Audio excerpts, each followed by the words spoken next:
अस्सलाम वालेकुम जी स्टूडेंट्स, मेरा नाम है मियां मोहम्मद ज़ीशान और हम अपना सब्जेक्ट बिज़नेस लॉ शुरू कर रहे हैं। इस सब्जेक्ट के अगर नाम से देखें तो बिज़नेस लॉ, कारोबार करने के लिए जो कवानीन हैं हम बेसिकली वो पढ़ने जा रहे हैं। ठीक है जी। इस सब्जेक्ट के दो हिस्से हैं। पहला हिस्सा है उसको कहा जाता है जी मर्केंटाइल लॉ, दूसरा हिस्सा इसे कहा जाता है कंपनी लॉ। ये बेसिकली दो अलग अलग सब्जेक्ट्स हैं, बिल्कुल वैसे ही जैसे आपने AFC में मैथ्स एंड स्टैट्स पढ़ा, उन दोनों को मिला के क्वांटिटेटिव मेथड का नाम दिया गया।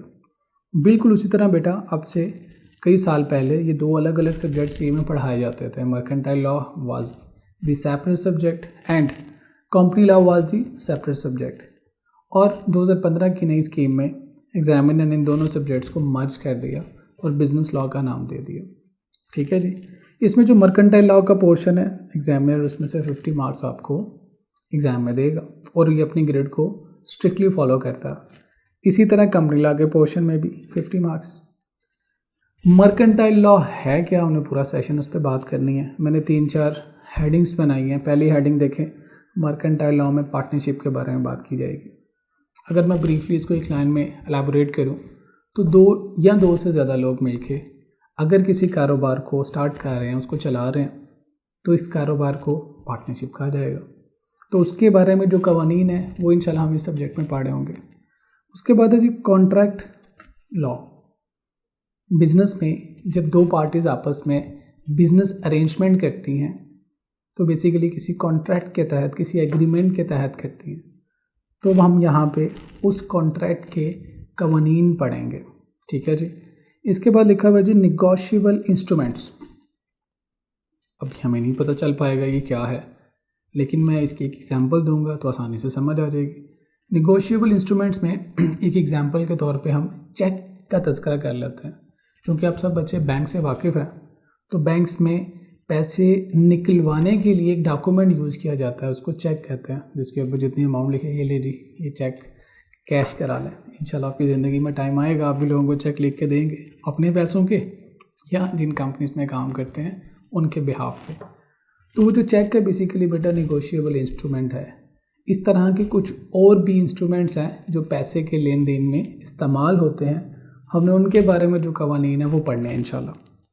दूसरे हिस्से पे आए कंपनी इनकॉर्पोरेशन, यानी कंपनी को बनाना सीखेंगे इंशाल्लाह। मेमोरेंडम आर्टिकल्स, यानी वो कंपनी क्या काम करेगी, उसमें उसकी वजूद में आने की वजह क्या है, किस तरह के कारोबार किए जा सकते हैं, ये सब हम सीखेंगे इंशाल्लाह इस सब्जेक्ट में। उसको मैनेज कौन करेगा और उसके कैपिटल की नेचर, मीटिंग्स, अकाउंट्स, ये सब चीज़ें इंशाल्लाह हम डिटेल में देखेंगे। ठीक है जी। तो अगर मैं इस पेज को, इस स्लाइड को समराइज़ करूं तो हम पढ़ने क्या जा रहे हैं बेटा, बिज़नेस करने के जो कवानीन हैं हम वो पढ़ने जा रहे हैं। और उसमें भी दो कवानीन हैं, एक मर्केंटाइल लॉ और दूसरा है company law.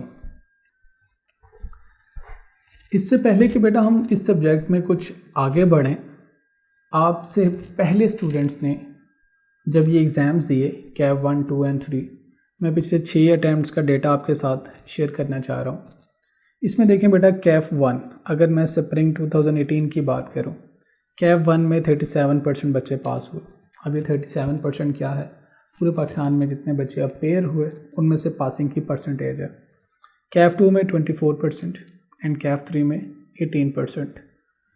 Which one is lowest? Kaif 3 में 18%, which is quite lower percentage. अगर हम ऑटम 2018 की बात करें, अगेन 14%। कंपैरेटिवली कैफ 1, कैफ 2 और कैफ 3 कंपैरेटिवली सबसे कम पासिंग परसेंटेज कैफ 3 में है। क्यों? इंशाल्लाह हम अपने सब्जेक्ट में सीखेंगे और हम इसी एरिया में काम करेंगे। ये जो पासिंग परसेंटेज है उसमें हमारा शुमार कैसे होगा, ये इंशाल्लाह हम आपको लेक्चर्स में बताते रहेंगे। नेक्स्ट अटैम्प्ट पे आए, स्प्रिंग 2019, अगेन 21%। 2019 में 23%, ऑटम 19 की बात कर रहा हूँ। अगेन स्प्रिंग 2020 में भी 29%। अगर ये 5 अटैम्प्ट्स का रिज़ल्ट अगर आप देखें कैफ 1, 2 एंड 3, तो सबसे कम कैफ 3 का रिज़ल्ट।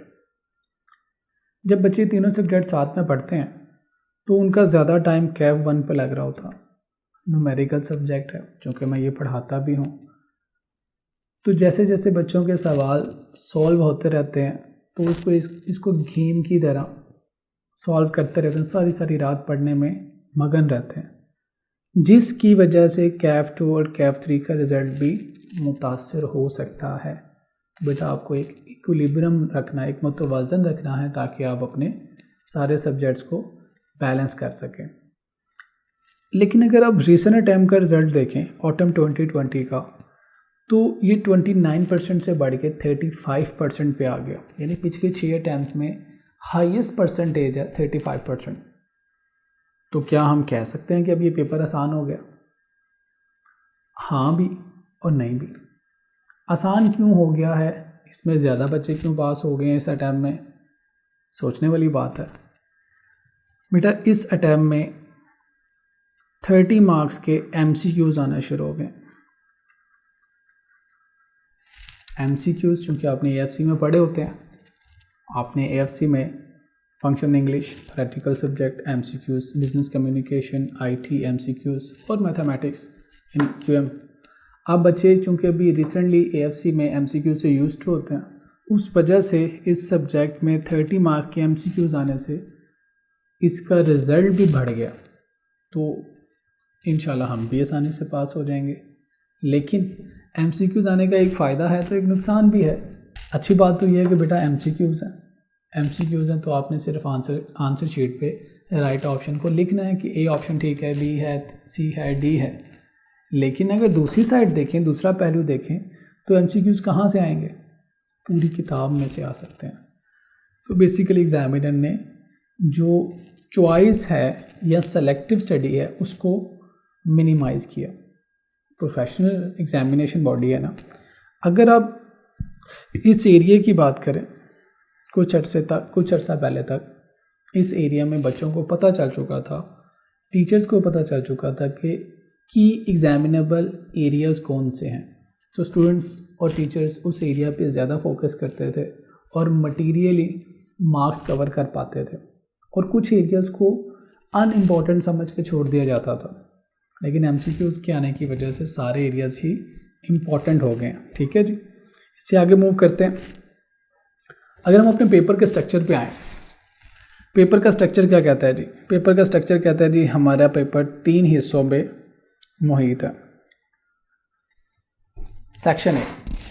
सेक्शन ए में किया है जी मल्टीपल चॉइस क्वेश्चन, 30 मार्क्स के आपको MCQs आएंगे। अच्छी बात भी है, बुरी बात भी है। अच्छी बात यह है कि सही आंसर 100% मार्क्स, और मुश्किल बात क्या है कि हमें अपने पूरे कोर्स की एक एक लाइन को अच्छी तरह से समझना है, ताकि हम इन MCQs को रिस्पॉन्ड करने की कैपेसिटी बिल्ड कर सकें। इसका दूसरा सेक्शन जो है वो मर्केंटाइल लॉ में से आएगा। 35 मार्क्स का ये सेक्शन है, एंड 35 मार्क्स कंपनी लॉ में से। इस तरह से हमारा 100 मार्क्स का पेपर कंप्लीट हो जाएगा। तो हमारे पेपर की तरतीब ऐसे है, सबसे पहले MCQs आते हैं 30 नंबर के स्ट्रेट फॉरवर्ड, फिर मर्केंटाइल लॉ के लिए कुछ एरिया है जिसमें 35 मार्क्स आते हैं स्ट्रेट फॉरवर्ड, और फिर कंपनी लॉ का एरिया आता है, सेक्शन आता है जिसमें 35 मार्क्स स्ट्रेट फॉरवर्ड आते हैं।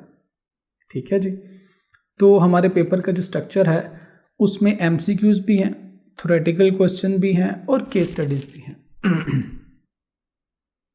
यानी इसमें एक और इंटरेस्टिंग चीज़ क्या है, that is case studies. MCQs का मतलब आपको अपने सब्जेक्ट का अच्छा नॉलेज होना चाहिए, सारे एरियाज कवर्ड होने चाहिए, उसकी अच्छी अंडरस्टैंडिंग होनी चाहिए। थ्योरेटिकल पोर्शन क्या कहता है, ये अंडरस्टैंडिंग के साथ लिटिल बिट क्रैमिंग है। अगर आपको अच्छे से समझ आ जाए तो थोड़ा सा क्रैम करके इसको रिटेन किया जा सकता है। लेकिन बेटा जो सबसे इंटरेस्टिंग चीज़ है that is case studies. What is mean by case studies? आपका एग्जामिनर आपसे एक्सपेक्ट करता है कि आपने अपने सब्जेक्ट के सारे एरियाज़ को कवर किया, अच्छी तरह से समझा, ताकि आप MCQs के जवाब दे सकें। फिर आपका एग्जामिनर आपसे एक्सपेक्ट करता है कि जिस सेक्शन को मैं आपसे पूछूं आप रिप्रोड्यूस कर सकें। हाँ सेम अल्फाज या मिलते जुलते अल्फाज, लेकिन मीनिंग चेंज ना हो, तो रिप्रोडक्शन का एरिया है, यानी थोरेटिकल पोर्शन जिसको कह सकते हैं। फिर आपका एग्जामिनर आपसे एक्सपेक्ट करता है कि आप बिजनेस कंसल्टेंट बन के आप किसी भी बिजनेस प्रॉब्लम को समझ के उसका लॉ के मुताबिक सॉल्यूशन सजेस्ट कर सकें, जिसको वो केस स्टडी कह रहा है। वो केस स्टडी क्या है? वो बेसिकली रियल लाइफ सिनेरियोज आपके सामने रखने की कोशिश कर रहा है। आपने उस सिनेरियो को समझना है, या तो आप उस सिनेरियो में खुद आ जाएं कि ये सिनेरियो मेरे लिए बना है, इसमें मिस्टर शफीक लिखा हुआ है, मिस्टर रफ़ीक लिखा हुआ है, नहीं, इसमें मैं समझूंगा मिस्टर ज़िशान लिखा हुआ है, ये मेरा बिजनेस प्रॉब्लम है। तो कानून की नज़र में जो एप्लीकेबल लॉज हैं उनकी इम्प्लीकेशन देखते हुए मुझे क्या करना चाहिए, इस तरह से समझा जा सकता है। यह केस स्टडी को समझने का एक दूसरा तरीका क्या है कि जो रेगुलेटरी बॉडी है जिसने कवानीन बनाए हैं, और दूसरा जिस कंपनी पे, जिस ऑर्गेनाइजेशन पे, जिस बिज़नेस पे कवानीन अप्लाई हो रहे हैं, ये केस स्टडी हमारे पास आएगी। हम एज ए कंसल्टेंट हैं, हमें लॉ भी आता है, हमें बिज़नेस भी आता है, तो हमारे पास ये केस आया यानी प्रॉब्लम आया, तो जैसे ही हमारा क्लाइंट हमारे पास आएगा, हमारा क्लाइंट कहेगा जी मेरा ये प्रॉब्लम है, आप उसके प्रॉब्लम को समझेंगे और लॉ की इम्प्लीकेशन के मुताबिक उसका लीगल सोल्यूशन ऑफ़र करेंगे। तो आपका एग्जामिनर आपसे क्या एक्सपेक्ट करता है? या तो आप उस केस स्टडी में ख़ुद को वो रोल समझ लें, वो बिज़नेस समझ लें जिसके ऊपर ये लॉ अप्लाई हो रहा है, उस सिनेरियो के मुताबिक उसका लीगल सोल्यूशन बताएं, या अपने आप को एक कंसल्टेंट समझें, कंसल्टेंसी फर्म समझें, इस प्रॉब्लम को अंडरस्टैंड करके उसका लीगल सोल्यूशन ऑफ़र करें। तो हमारे इस पेपर के बेटा 3 हिस्से हो गए। MCQs, जिसकी वजह से हमें सारा कोर्स इंशाल्लाह कवर करना होगा और हम करेंगे भी, और अच्छी अंडरस्टैंडिंग के साथ कवर करेंगे। नंबर 1, नंबर 2 थ्योरेटिकल पोर्शन, यानी जो पढ़ा है एज इट इज़ लिखना भी पढ़ सकता है। हाँ अल्फाज बदल सकते हैं लेकिन मीनिंग नहीं चेंज होना चाहिए, ठीक है जी, इसीलिए आपको फंक्शनल इंग्लिश में सिनोनिम्स पढ़ाए गए थे। और तीसरा area case studies, that is very interesting. तो केस स्टडीज़ का मतलब है बेटा हमने कौन सा बेस स्टडी करनी है इंशाल्लाह, ठीक है जी। तो इस तरह बेटा हमारा 100 मार्क्स का पेपर है, जिसमें से MCQs, theoretical and case studies, और अगर देखा जाए तो 50 मार्क्स मर्केंटाइल लॉ में से हैं एंड 50 मार्क्स कंपनी लॉ में से हैं। अब बेटा हमने पेपर तैयार कर लिया, एग्जामिनेशन डे वाले दिन जब हम एग्ज़ाम में बैठेंगे तो हमारे पास टाइम कितना है? 3 hours and 15 minutes, 3 घंटे 15 मिनट है। अब अगर आप कभी इंग्लिश की रीडिंग करते हुए अपना टाइम नोट करें, आप 1 मिनट में कितने लफ्ज़ पढ़ सकते हैं, कितने वर्ड्स रीड आउट कर सकते हैं, अपनी रीडिंग एबिलिटीज़ देखिए। ये जो 15 मिनट है ना बेटा पहले वाले, और ये पेपर का जो वॉल्यूम है ये डायरेक्टली रिलेटेड है। 7 to 8 पेजेस का पेपर होगा आपका, यानी अगर मैं क्वेश्चन पेपर के वॉल्यूम की बात कर रहा हूँ 7 to 8 पेजेस, जिसमें से तकरीबन 5 पेजेस किसके होंगे? MCQs लिखे होंगे। यानी हमने उन 5 पेजेस को स्टडी करना है, अंडरस्टैंड करना है और उसके राइट ऑप्शन को अपनी आंसर कॉपी में लिस्ट डाउन करना है। तो क्या हमारा उन 5 पेजेस को पढ़ने और समझने पे टाइम कंज्यूम नहीं होगा? यस, हमारा अच्छा खासा टाइम कंज्यूम होगा। उसके बाद तकरीबन 1 पेज पे हमारा मर्केंटाइल लॉ को वो कवर कर लेता है, जिसमें केस स्टडीज़ भी और थ्योरेटिकल पोर्शन भी कवर हो जाता है। 35 मार्क्स का उसने एरिया यहाँ पे टेस्ट करना होता है, और फिर तकरीबन एक सफ़े पे वो कंपनी लॉ के एरिया को कवर कर लेता। तो बेटा be ready, this will be a heavy duty question paper consist of 7 to 8 pages, ठीक है जी। तो हमने इसको समझना है, तो इसको समझने के लिए हमें अंग्रेज़ी की ज़रूरत है, जो हमने AFC में पास कर ली है, ठीक है जी। इससे आगे चलते हैं। अब आते हैं जी बिजनेस लॉ किस पे अप्लाई होता है, हम क्यों पढ़ रहे हैं, यानी पता भी तो होना चाहिए ना, क्या सिर्फ पास करना है अपने पेपर को, या कहीं ज़िंदगी में ये हमारे काम भी आएगा। ये लॉ बने तो हुए हैं लेकिन अप्लाई कहाँ पे होंगे? देखिए बेटा, ये जो बिज़नेस लॉ है ना, कारोबार 3 तरह के होते हैं। नंबर 1 सोल प्रोप्राइटरशिप, जिसमें एक ऑनर है। नंबर 2 पार्टनरशिप, जिसमें बाय लॉ 2 to 20 मेंबर्स हो सकते हैं, पार्टनर्स हो सकते हैं। तो दूसरा बिजनेस करने का तरीका या बिजनेस की टाइप वो क्या है? पार्टनरशिप। थर्ड टाइप क्या है? तो ये कंपनी की बात करता है, जिसमें एक या बहुत सारे लोग, एक से लेके मैनी शेयर होल्डर्स या इन्वेस्टर्स या ओनर्स हो सकते हैं। तो ये 3 तरह के बिजनेस है दुनिया में। इन तीनों तरह के बिजनेसेस के ऊपर जो लॉ अप्लाई होंगे हमने वो पढ़ने हैं। ठीक है जी। मैं चलें एग्जाम्पल के तौर पे आपको समझा देता हूँ। बिजनेस को समझते हैं, साथ में इंसान को समझते हैं। लेकिन जैसे ही इंसान दुनिया में आता है तो उसका नाम रखा जाता है। बिल्कुल ऐसे ही बेटा जब कारोबार को स्टार्ट किया जाता है तो उसका नाम रखा जाता है। सोल प्रोप्राइटरशिप है तो वो जो मालिक है वो अपनी मर्ज़ी से नाम रखेगा। लेकिन यहाँ पे नाम रखने के भी कुछ कवानीन हैं। पार्टनरशिप है तो वो पार्टनर्स मिलकर नाम रखेंगे, नाम रखने के भी कुछ कवानीन हैं। कंपनी है तो जो उसके ओनर्स हैं वो मिलकर उसका नाम रखेंगे।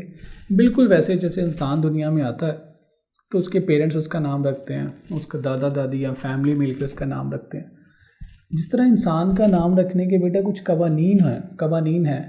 आप किस इलाके में रहते हैं, किस रिलीजन में आप पैदा हुए हैं, किस शहर में, किस मुल्क में आप आए हैं, किस कास्ट से आप बिलोंग करते हैं, उसके मुताबिक आमतौर पे नाम रखे जाते हैं। किस दिन पैदा हुए उसके मुताबिक भी समटाइम लोग नाम रखते हैं। ठीक है जी। बिल्कुल इसी तरह बेटा जो कारोबार है ना, उसके नाम रखने के भी कुछ कवानीन हैं। यानी ऐसा नाम होना चाहिए जो पहले किसी ने रजिस्टर ना कराया हो, ऐसा नाम होना चाहिए जो फ्रॉडलेंट ना हो, ऐसा नाम होना चाहिए जो आपके कारोबार की अक्कासी करे। ठीक है, ऐसा नाम होना चाहिए जिससे किसी को गलत फहमी ना हो। फॉर एग्ज़ाम्पल मैं आज हमारे जो प्राइम मिनिस्टर है उनके नाम से कारोबार शुरू कर देता हूँ तो ऐसा लगेगा जैसे उनके नाम से कारोबार शुरू किया तो उनका कारोबार है। तो ऐसे नाम नहीं होने चाहिए। मैं अपने किसी गवर्नमेंट इंस्टीट्यूट के, गवर्नमेंट ऑर्गेनाइजेशन के नाम के मुताबिक अपने कारोबार का नाम रख देता हूँ। मेरे कारोबार का नाम है वापडा, मेरे कारोबार का नाम है लेस्को, मेरे कारोबार का नाम है एमसीबी बैंक। नया कारोबार शुरू किया गवर्नमेंट, तो बेटा जो ऑलरेडी नाम ऑक्यूपाइड है उसके मुताबिक नाम नहीं रख सकते। इसी तरह बेटा जब कारोबार का भी नाम रखा जाएगा, कौन रखेगा? जिसने कारोबार शुरू किया। बिल्कुल वैसे इंसान का नाम कौन रखेगा? जिस फैमिली में वो आया, उसके गार्डियंस, उसकी फैमिली। जब वो बच्चा ग्रो करता है, बड़ा होता है, तो उसके पेरेंट्स उसको सिखाते हैं बेटा ऐसे नहीं करना, ऐसे कर सकते हैं। उसके फैमिली वाले उसको बताते हैं। उसके ऊपर कुछ लीगल लॉज अप्लाई होते हैं। जिस रिलीजन में है उसके लीगल लॉज उस पर अप्लाई होंगे, जिस फैमिली में है उस फैमिली के नॉर्म्स उस बच्चे पे अप्लाई होंगे। किस टाइम सोना है, किस टाइम उठना है, कहाँ आना है, कहाँ जाना है, कैसे उठना है, कैसे बैठना है। जिस इलाके में उसने घूमना फिरना है, अपनी ज़िंदगी गुजारनी है, उस इलाके के कवानीन उस पर अप्लाई होंगे। जब वो बच्चा स्कूल में जाएगा तो स्कूल के कवानीन अप्लाई होंगे। जब वो मोहल्लेदारों के साथ बैठेगा तो उसकी जो लॉज हैं वो अप्लाई होंगे। जब वो बाइक चलाना शुरू करेगा, गाड़ी चलाना शुरू करेगा, तो जो ट्रैफिक के कवानीन हैं वो लागू हो जाएंगे। जब वो सोसाइटी में रह रहा है तो जो सिविल लॉज हैं वो उस पर अप्लाई होंगे। अब ये लॉज कौन सिखाएगा? यहाँ फैमिली सिखाती है, टीचर सिखाते हैं, बहन भाई सिखाते हैं, मोहल्लेदार सिखाते हैं, बड़े सिखाते हैं, किताबें सिखाती हैं, अब आजकल तो इंटरनेट भी सिखाता है। बेटा बिल्कुल ऐसे ही जब कारोबार इनकॉर्पोरेट होता है, यानी कारोबार की बुनियाद रखी जाती है, उसका नाम रखा जाता है, फिर वो कारोबार किस इलाके में किया जा रहा है, ठीक है, किस कंट्री में किया जा रहा है, किस इंडस्ट्री में किया जा रहा है, ट्रेडिंग है, मैन्युफैक्चरिंग है, सर्विसेज हैं, वहाँ पे और कौन लोग हैं जो कारोबार कर रहे हैं। इसके ऊपर फिर कवानीन अप्लाई होते हैं। जैसे इंसान पे कवानीन अप्लाई है ना, रिलीजियस कवानीन है, सोशल कवानीन है, लीगल कवानीन है, ट्रैफिक का कवानीन है, टैक्सेशन के कवानीन है। बिल्कुल इसी तरह बेटा कारोबार पे भी कवानीन अप्लाई होते हैं। पार्टनरशिप है तो पार्टनरशिप एक्ट अप्लाई होगा, कंपनी है तो कंपनीज ऑर्डिनेंस अप्लाई होगा, इस कारोबार ने टैक्स देना है तो टैक्सेशन के कवानीन अप्लाई होंगे। अब ये कौन सिखाएगा? ये कंपनी में जो ऑनर्स हैं ये कैसे सीखेंगे? जिन लोगों के साथ ये कारोबार कर रहे हैं, आप पहली दफ़ा कारोबार तो नहीं शुरू होने लगा, कब से ये दुनिया चल रही है। तो जो दुनिया के बेहतरीन असूल हैं कारोबार करने के, उनको किताबों में लिख दिया गया। जो किसी मुल्क के बेहतरीन असूल हैं उनको कवानीन बना दिया गया। जो किसी इलाके के बेहतरीन प्रैक्टिसेस हैं, बेस्ट प्रैक्टिस जिसको कहते हैं, उसको कवानीन बना दिया जाता है, जिससे एक कारोबार का दूसरे कारोबार के साथ कोई नुकसान ना हो, कोई कॉन्फ्लिक्ट ऑफ इंटरेस्ट ना हो, एक कारोबार से दूसरे कारोबार को नुकसान ना हो। उस कारोबार की वजह से कस्टमर्स को, सप्लायर्स को, उसके जो एम्प्लॉयज़ हैं उनको, जो कंट्री है उसको, उस इंडस्ट्री को नुकसान ना हो। इन सारी बेहतरीन प्रैक्टिसेस को सामने रखते हुए बिज़नेस के कवानीन बनाए जाते हैं। ठीक है जी। तो हमने इन कवानीन को समझना है। हम क्यों ये समझना चाह रहे हैं? बेटा हम बिज़नेस की स्टडीज़ कर रहे हैं, तो इस बिज़नेस की स्टडीज़ में हमें उस बिज़नेस के इन्वायरमेंट में जो एप्लीकेबल लॉज हैं उनको सीखना समझना है। आप में से कुछ बच्चे जॉब करेंगे, कुछ बच्चे अपना कारोबार करेंगे, कुछ बच्चे हो सकता है गवर्नमेंट एंटिटीज़ में, गवर्नमेंट इंस्टीट्यूट्स में जाके बैठ जाएं। ये देखें इन्वायरमेंट क्या है। सोल प्रोप्राइटर्स काम कर रहे हैं, जैसे आपके गली मोहल्ले में जनरल स्टोर है, नान कुलचे वाली दुकानें हैं, सब्ज़ी वाली दुकानें हैं, ये सोल प्रोप्राइटर्स। आपने पार्टनरशिप भी देखी होगी, दो भाई हैं मिल के कारोबार कर रहे हैं, किसी का फैमिली का बिजनेस है वो आपस में मिल के कर रहे हैं, तो पार्टनरशिप। कंपनी कम लोगों ने देखी होगी, मैं नाम ले लेता हूँ। Toyota is a company, Honda is a company, McDonald's is a company, Pepsi is a company. तो ये जो कंपनीज़ हैं ये आपके मुल्क में कारोबार कर रही हैं। इनका जो इन्वायरमेंट हमने समझना है। हमारा इस कोर्स से, इस सब्जेक्ट से क्या टेक अवे है? रेगुलेटर। हो सकता है हम में से कुछ बच्चे गवर्नमेंट के लिए काम कर रहे हो।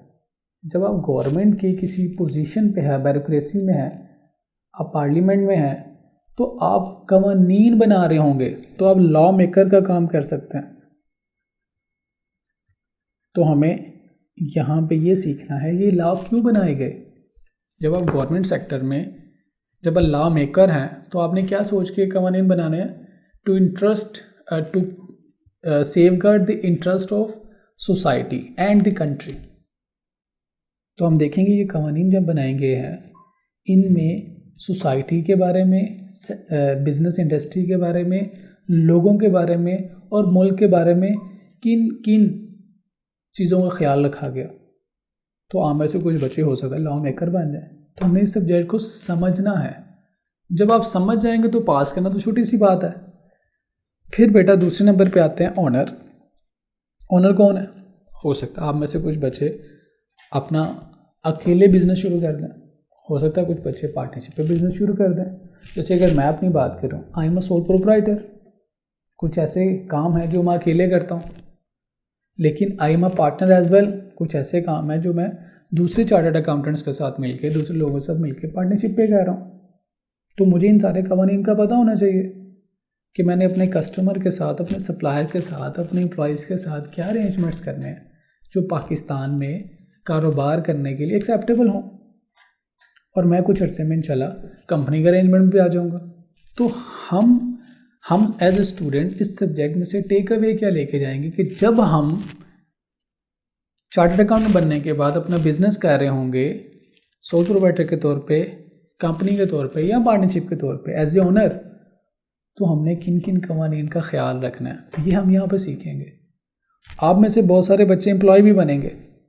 जब आप एम्प्लॉय बनेंगे तो फिर आप जिस बिज़नेस के एम्प्लॉय हैं, सोल प्रोप्राइटर के एम्प्लॉय हैं, चार्टर्ड अकाउंटेंट, टैक्स कंसल्टेंट, ठीक है जी, कंपनी सेक्रेटरी, आप पार्टनरशिप के, कंपनी के, आप अकाउंट्स डिपार्टमेंट को देख रहे हो, उनकी काउंटिंग करते हैं, आप फाइनेंस डिपार्टमेंट को देख सकते हैं, आप टैक्सेशन डिपार्टमेंट को देखते हैं, आप ऑडिट डिपार्टमेंट को देखते हैं, आप उसके कॉर्पोरेट लॉ के डिपार्टमेंट को देखते हैं, लीगल डिपार्टमेंट्स को भी देख सकते हैं, आप बिजनेस डेवलपमेंट को देख रहे होते हैं। तो जब आप एम्प्लॉई हैं तो जिस बिज़नेस के एम्प्लॉई हैं उस बिज़नेस पे जो लॉज एप्लीकेबल हैं हमें आने चाहिए। जब हमें वो लॉज आते होंगे, समझ आ जाएगी, हम उनकी प्रैक्टिकल इम्प्लीकेशन देख रहे होंगे, तब भी हम एक अच्छे एम्प्लॉई और एक कामयाब एम्प्लॉई बन सकेंगे। इसके बाद बेटा कंसल्टेंट के तौर पे जब आप इंशाल्लाह कैफ क्वालिफाई करेंगे तो आपने अपने सीए की जो इंटेग्रल प्रैक्टिस है जिसको आर्टिकलशिप कहते हैं वो करनी है। तो जहाँ आर्टिकलशिप करने जाएंगे वो कौन हो गए? वो बेटा बिजनेस के कंसल्टेंट्स हैं, जो सारे बिजनेस के जितने भी बिजनेसेस हैं, ये सोल प्रोप्राइटर, पार्टनरशिप कंपनी, जितने भी बिजनेसेस हैं, इनके प्रॉब्लम्स को रिजॉल्व करने के लिए चार्टर्ड अकाउंटेंट्स अपनी कंसल्टेंसी सर्विसेज देते हैं। यानी फर्म में कुछ चार्टर्ड अकाउंटेंट टैक्स के स्पेशलिस्ट होते हैं, वो सिर्फ टैक्स की सर्विसेज देते हैं। कुछ अकाउंटिंग के स्पेशलिस्ट हैं, कुछ ऑडिट के स्पेशलिस्ट हैं, कुछ कॉर्पोरेट लॉ के स्पेशलिस्ट हैं, कुछ ऑलराउंडर हैं, वो हर तरह की कंसल्टेंसी प्रोवाइड कर पाते हैं।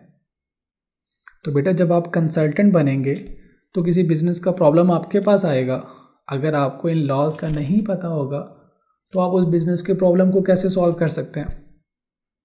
इमेजिन। तो मेरी नज़र में तो बड़ा इंपॉर्टेंट सब्जेक्ट है, इसीलिए आपका एग्जामिनर इसके ऊपर ज़्यादा फोकस कर रहा है, इसके अंदर ज़्यादा इनोवेशन कर रहा है और आपको चॉइस का मौका ही नहीं दे रहा। एमसीक्यूज ले आया कि कोई एरिया भी आप ना छोड़ें। ठीक है जी। तो हमारा टेक अवे क्या है? कल को हम रेगुलेटर बन सकते हैं, कल को हम कारोबार खुद कर सकते हैं, एम्प्लॉय बन सकते हैं या एक कंसल्टेंट बन सकते हैं। जब हम इंशाल्लाह इस सब्जेक्ट को पढ़ेंगे तो हम अपने आप को डिफरेंट रोल्स में देख रहे होंगे। इन्हीं रोल्स में हम इस सब्जेक्ट को इंशाल्लाह अंडरस्टैंड कर रहे होंगे, कभी कंसल्टेंट बन के, कभी एम्प्लॉय बन के, कभी ओनर बन के और कभी रेगुलेटर बन के। तो जब हम इस सब्जेक्ट को अच्छी तरह से समझ जाएंगे इसके रोल्स को, तो पास होना बेटा छोटी सी बात रह जाएगी। अगर हम सिर्फ इस सब्जेक्ट को पढ़ेंगे पेपर पास करने के लिए तो पेपर पास करना भी मुश्किल हो जाएगा। रिजल्ट एनालिसिस तो आपने देखा है ना पास अटैम्प्ट्स का, पिछली 6 अटैम्प्ट्स में highest is 35% and lowest is 13%। तो हमने इंशाल्लाह इस सब्जेक्ट को समझना है, पास होना छोटी सी बात हो जाएगी हमारे लिए। इससे आगे बढ़ते हैं जी। जब हम शुरू करेंगे इस सब्जेक्ट को तो हम क्या मटेरियल यूज़ करेंगे? सबसे पहले बेटा जो आमतौर पे हमारे बच्चे इग्नोर कर देते हैं, हमने अपनी एग्ज़ाम की गाइडलाइंस पढ़नी। हमारा एग्जामिनर हमारे लिए क्या जनरल गाइडलाइंस रखता है, इंशाल्लाह हम आपको सिखाएंगे, समझाएंगे। एक छोटा सा टेलर उसका बता देता हूँ। हमारा एग्जामिनर कहता है अपनी गाइडलाइन में कि आपने सारी किताब पढ़ने की आपको ज़रूरत नहीं है। मैं दोबारा यही बात कह रहा हूँ। ICAP कहता है मैंने किताबें लिखी हुई हैं, आपने उन्हीं किताबों से पढ़ना, लेकिन सारी किताब पढ़ने की ज़रूरत नहीं है। मैंने उस किताब में कुछ इररेलेवेंट चीज़ें लिखी हुई हैं। इररेलेवेंट इस तरह से नहीं कि बिज़नेस लॉ की किताब में अकाउंटिंग लिख दी है या इकनॉमिक्स लिख दी है, नहीं बेटा। किताब क्या होती है, अगर हम किताब को समझे, वो कहा जाता था कि किताब बेहतरीन दोस्त है इंसान का। यानी किताब क्या होती है, जब आप उसको पढ़ें तो आप खुद ही उसको समझ के अपने अंदर काबिलियत बना लें, यानी उस्ताद की ज़रूरत ना पड़े।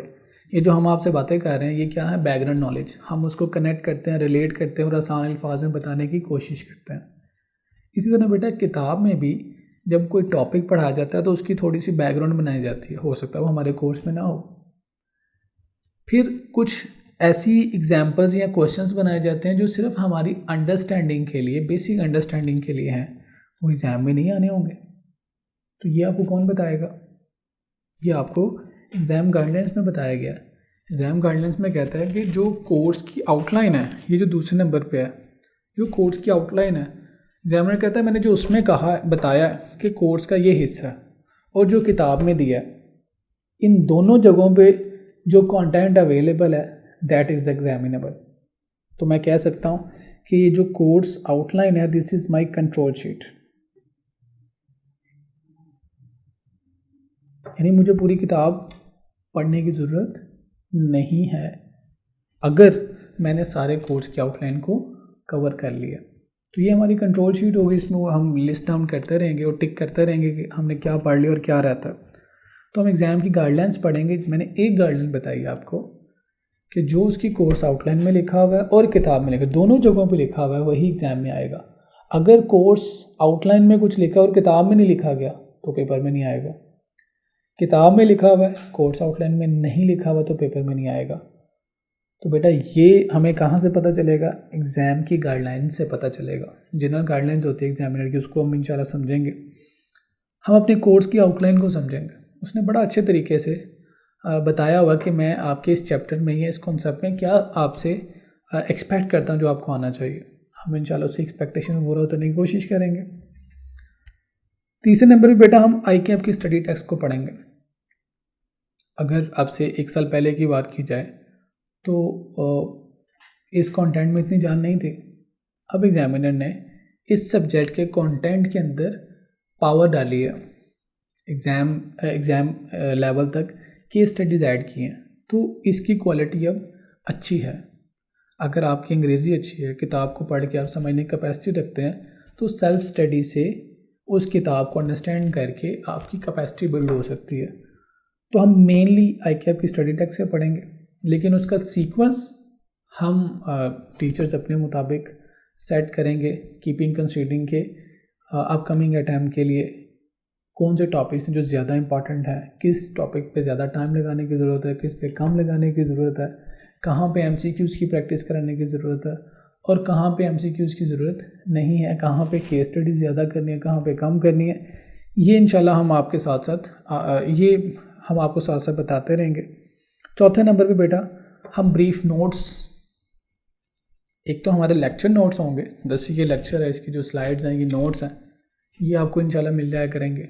बेटा ब्रीफ नोट्स हमारे लिए क्या काम करेंगे, जहाँ पे लॉ की लैंग्वेज, पर्टिकुलर लैंग्वेज है, उसमें कुछ मुश्किल अल्फाज इस्तेमाल किए जाएंगे, हम उन अल्फाज को आसान लफ्ज़ों में लिखने की कोशिश करेंगे ताकि हम ओरिजिनल मीनिंग्स को लूज़ किए बगैर आसान अल्फाज इस्तेमाल कर सकें, ताकि हमें पेपर में मार्क्स मिल जाए। समटाइम बच्चे क्या करते हैं, रीप्रोडक्शन में लिख के आते हैं कि जी मैं बिल्कुल ठीक लिख के आया हूँ, दिस विल की जगह वाज लिख दिया, हैज़ की जगह हैड लिख दिया, तो कानून की नज़र में एक एक लफ्ज़ एक एक नुक्ते से फ़र्क पड़ जाता है।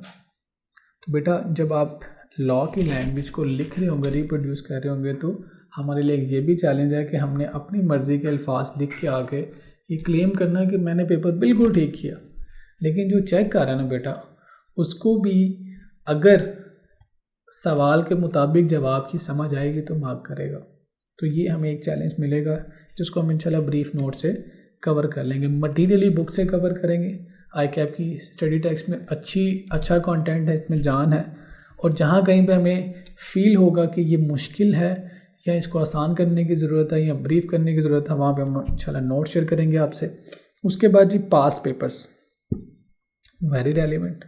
पूरे CA में हमारा बेंचमार्क ये होता है, जब हम किसी चैप्टर को पढ़ें उसके बाद क्या हम उस चैप्टर से रिलेटेड पास पेपर को अटैम्प्ट करने की कैपेसिटी बिल्ड कर चुके हैं, तो हम इसकी प्रैक्टिस करेंगे। और lastly examiner comments. Examiner comments क्या हैं? प्रीवियस एग्जामिनेशन में बच्चों ने जो गलतियां की हमें यहाँ से पता चल जाएगा। एग्जामिनर कह रहा था आइडेंटिफाई करें, बच्चों ने एक्सप्लेन कर दिया। एग्जामिनर बताएगा कि ये एरिया मैंने पहले कभी एग्जाम में नहीं दिया था, पहली दफ़ा दिया, और बच्चों ने छोड़ दिया था चॉइस पे कि जी पहले कभी नहीं आया तो इस दफ़ा भी नहीं आएगा। फिर एग्जामिनर अपने कमेंट्स में ये भी बताता है कि ये एरिया चूँकि भी रिसेंट टाइम में आया, स्टूडेंट्स ने समझा कि अगर पिछले टाइम में आ गया तो इस टाइम में नहीं आना, तो बच्चों ने छोड़ दिया। तो इस तरह की जो गलतियाँ हो सकती हैं, जो हमें हमारे सीनियर्स बता रहे होंगे, जो सोशल मीडिया पे फतवे मिल रहे होंगे, हमने उनसे बचने के लिए एग्जामिनर कमेंट्स पढ़ने, ताकि जो हमसे पहले वाले बच्चों ने गलतियाँ की, इस तरह के क्वेश्चंस को सॉल्व करते हुए हम अपने आप को गलतियों से बचा सकें। खुद गलती करके सीखने से बेहतर है किसी की गलती से सीख लें। तो इंशाल्लाह हम एग्जामिनर कमेंट्स पढ़ेंगे जी, ठीक है जी बच्चों, अगर हम टीचिंग मेथडोलॉजी की बात करें, हम इस सब्जेक्ट को कैसे आगे लेके चलेंगे, हमारा पढ़ने का तरीक़ाकार क्या होगा। सबसे बेटा पहले हम कॉन्सेप्ट की अंडरस्टैंडिंग करेंगे। अगर मेरे से पूछेंगे सर कॉन्सेप्ट की अंडरस्टैंडिंग का मतलब आप क्या लेते हैं, तो मैं कहूँगा बेटा मेरे कोर्स आउटलाइन में जितना भी कंटेंट एग्जामिनेबल है, हम उसको अच्छी तरह से समझेंगे, उसको रियल लाइफ एग्जांपल से रिलेट करेंगे, अपने आप को किसी न किसी रोल में प्लेस करेंगे। क्या हम एम्प्लॉय हैं क्या हम बिज़नेस ओनर हैं, क्या हम रेगुलेटर हैं, या हम कंसल्टेंट हैं। जो उस टॉपिक की अंडरस्टैंडिंग की नीड है, हम उस रोल में अपने आप को लेके आएंगे इंशाल्लाह, उसको अंडरस्टैंड करेंगे। फिर उसके दोनों पहलू देखेंगे कि इसमें से थ्योरेटिकल पोर्शन आएगा तो उसकी कंपोजिशन कैसे करनी है, अल्फाज कैसे इस्तेमाल करने हैं, सिंप्लीफाइड वर्ड कैसे यूज़ करने हैं, और टेक्निकल वर्ड्स कैसे यूज़ करने हैं। तो टेक्निकल वर्ड्स की अंडरस्टैंडिंग और किस एक्सटेंट तक हमें टेक्निकल वर्ड्स को यूज़ करने की ज़रूरत रहेगी, ठीक है जी। और दूसरा पोर्शन, अगर इस कॉन्सेप्ट से रिलेटेड केस स्टडी आएगी तो उस केस स्टडी को अंडरस्टैंड कैसे करना है, उसकी रिक्वायरमेंट को समझ के अपने जवाब को कंपोज कैसे करना है। तो हमारा फोकस यहाँ पे रहेगा। हमें रीडिंग की हैबिट बनानी है बेटा। अनफॉर्चुनेटली सीए की स्टडीज़ में स्टूडेंट्स टीचर पे डिपेंडेंट रहते हैं, सेल्फ स्टडी करने की हैबिट हमारी बहुत कम रह गई है। तो बेटा हमारे इस सब्जेक्ट में हमें कंटेंट को समझना है, थ्योरेटिकल पोर्शन है तो रीडिंग करनी है, अंडरस्टैंडिंग के साथ रीडिंग। जो क्वेश्चंस रेज हो, आई विल बी हियर इंशाल्लाह, up to your satisfaction, up to your understanding, मैं इसको रिस्पॉन्ड करने की कोशिश करूँगा। आंसर को ड्राफ्ट करना भी स्किल है। मैं ऐसे अल्फाज आमतौर पर अपनी क्लासेस में यूज़ करता नहीं हूँ कि फेलियर की रीज़न्स क्या है। बच्चे डर जाते हैं कि जी हम इस सब्जेक्ट में कहीं फेल ही ना हो जाए। बेटा एक मेजर जो फ्लॉ हम थ्योरेटिकल सब्जेक्ट में देखते हैं, स्पेशली लॉ के सब्जेक्ट में देखते हैं, वो स्टूडेंट से आंसर को कंपोज नहीं किया जाता, कंपोजिंग में गलती कर देता है। क्या गलती करता है? अल्फाज नहीं सही इस्तेमाल कर पाता, टेंसेस नहीं सही इस्तेमाल कर पाता, एग्जामिनर की रिक्वायरमेंट को समझ नहीं पाता और अपनी तरफ से जवाब लिख के आता और उसको पता होता है कि मैंने ठीक लिखा है और कॉन्फिडेंट होता है कि जी मैं पास हो जाऊँगा, और बाद में एग्जामिनर को ब्लेम करता। लेकिन जो दूसरी साइड पे अगर आप एग्जामिनर को देखें, उसने तो स्ट्रेट फॉरवर्ड सवाल पूछा, उसने उस सवाल के अंदर उसकी रिक्वायरमेंट लिखी हुई है। हमसे गलती क्या हो सकती है? हो सकता है हम उसकी रिक्वायरमेंट को समझे ही ना, या गलत समझें और उसके मुताबिक जवाब लिख के आ जाए। तो जो हमने लिखा है वो भी ठीक है, लेकिन वो हमारे मुताबिक है। एग्जामिनर ने जो पूछा है वो तो है ही नहीं। अब पेपर चेकर को देखें, उसने मार्क्स इस चीज़ के देने, जो सवाल पूछा गया उसके मुताबिक जो जवाब लिखा गया, एग्जामिनर ने तो उस पर मार्क्स देने। मैंने फॉर एग्ज़ाम्पल मैंने प्रोविजन नंबर या सेक्शन नंबर 108 लिखना था, मुझे समझ ठीक तरह से नहीं आ पाई अनफॉर्चुनेटली। 108 लिखने की बजाय मैंने 110 लिख दिया। मैंने ठीक लिखा 110, लेकिन मुझे इस पर मार्क्स तो नहीं मिलेंगे। मार्क्स तो मिलने थे 108 लिखने के, सेक्शन 108 उसमें जो प्रोविजन था वो लिखता तो मार्क्स मिलने थे। अब मुझे लगता है कि मैं ठीक लिख के आया हूँ, स्टूडेंट को यही लगता है, लेकिन जो पेपर चेकर है, जो एग्जामिनर है, उसने रिक्वायरमेंट क्लियर लिखी, जो पेपर चेकर है उसने उसके मुताबिक आपका आंसर चेक करना है। तो जब उसके मुताबिक आंसर नहीं है तो फिर वो मार्क्स तो नहीं देगा। अगर हमें सेक्शन भी 108 ही पता चला और हमने उसी को लिखने की कोशिश की, लेकिन हमारी कंपोजिशन इतनी अच्छी नहीं है जिसको पढ़ने से एग्जामिनर को वो समझ आए जो सवाल की रिक्वायरमेंट है। हम लिखने की सेक्शन 108 ही कोशिश कर रहे हैं, लेकिन हम सही लिख नहीं पा रहे। हमारी टेंसेस की गलती आ गई, हमारी वोकैबुलरी की गलती आ गई, हम टेक्निकल लैंग्वेज नहीं यूज़ कर पाए, तो एग्जामिनर उस पर मार्क्स तो नहीं देगा ना। तो ये बेटा प्रैक्टिस से, ड्राफ्टिंग की प्रैक्टिस से हमें पता चलेगा। फिर इंशाल्लाह हम इसके टेस्ट करेंगे बड़ी एग्रेसिवली, एमसीक्यूज़ की टेस्टिंग करेंगे। तकरीबन हर चैप्टर से रिलेटेड, हर लेक्चर से रिलेटेड आपको एमसीक्यूज़ मिलेंगे इंशाल्लाह। फिर रिटन टेस्ट में दोनों की प्रैक्टिस करेंगे इंशाल्लाह हम, थ्योरेटिकल भी और केस स्टडीज़ भी, और सेशन एंड पे हम इंशाल्लाह रिवीजन में भी जाएंगे। तो बेटा हमारा ऑब्जेक्टिव क्या है इस सब्जेक्ट को समझने का, इस सब्जेक्ट को पढ़ने का? हमने इसको अंडरस्टैंड करना है इन रियल टर्म्स। इसका मतलब क्या बेटा? हमने रियल लाइफ को सामने रखते हुए इस सब्जेक्ट को अंडरस्टैंड करना है। जब हम उस अंडरस्टैंडिंग के साथ एग्ज़ाम में बैठे होंगे तो बिलीव में पास होना बेटा छोटी सी बात रह जाएगी। लेकिन अगर हम 50 नंबर लेने की कोशिश करेंगे कि मैंने ये चैप्टर भी याद कर लिया, ये भी याद कर लिया, ये भी याद कर लिया, इतनी केस स्टडीज़ कर ली, इतना वॉल्यूम मैंने कवर कर लिया, मैंने फ़लाँ किताब पढ़ ली, मैंने फ़लाँ टेस्ट दे दिए, तो अब पास होना मेरा राइट है? नहीं बेटा, राइट ऐसे नहीं डेवलप होगा। उन 3 घंटों में जो एग्ज़ाम के 3 आवर्स हैं जिसमें आप अपना आंसर लिख रहे हो, उन 3 आवर्स में जो आपने अपनी आंसर शीट पे लिखा है उसके मार्क्स पे आपने पास होना है। तो हमने इस पूरे सेशन में उन्हीं 3 घंटों की परफॉर्मेंस पे काम करना है। तो हमारा नॉलेज बहुत अच्छा होना चाहिए, इंशाल्लाह होगा। हमारी अंडरस्टैंडिंग अच्छी होनी चाहिए, इंशाल्लाह होगी।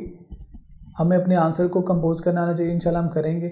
हमने जो पहले पढ़ लिया है थोड़ा सा वॉल्यूम ज़्यादा है इस सब्जेक्ट का, हमने उसको रिटेन करना है, रिवीजन करके यस हम करेंगे। तो अल्टीमेटली हमारी प्रैक्टिस किस चीज़ की होगी बेटा? उन्हीं 3 घंटों की परफॉर्मेंस की प्रैक्टिस कर रहे होंगे। ठीक है जी, ओके, अल्लाह हाफिज़।